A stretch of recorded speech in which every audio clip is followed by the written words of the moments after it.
action. Okay, so this is the AGM. We converted to the AGM from VSM, and all cables connected. Now the first step every time when you have AGM is to actually calibrate it and to install the probe. So this goes together. I just want to show you about the AGM probes. You have these kind of probes which are called P3 polyimide. The material polyimide is actually the extension, which is sort of a plastic. These are the most robust one, P3. P2 have a quartz extension, and P1 again quartz extension.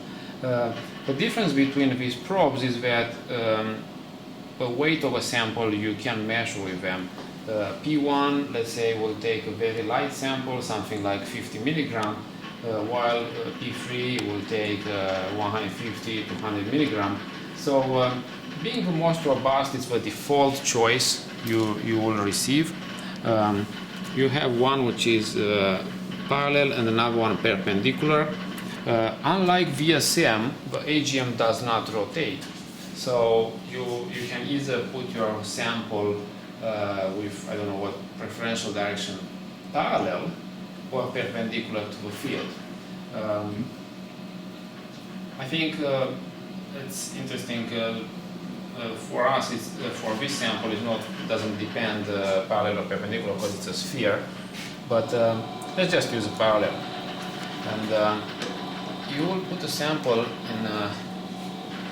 on this sample fixture, which helps you somehow, keeps it in one place and helps you when you will attach the standard magnetic moment, the sample not to bend too much. So what you can do, you bring these holders under the stem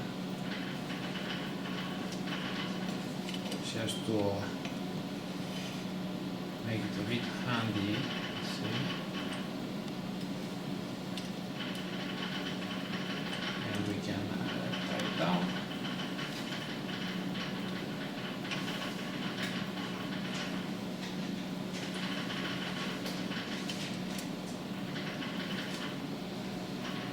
And you could lift a bit this part to accommodate the height here.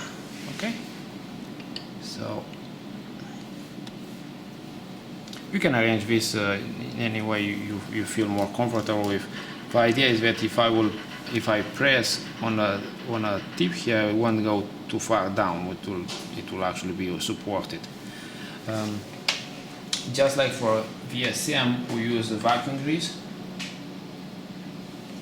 Just a thin coat of vacuum grease, it's enough to attach your samples.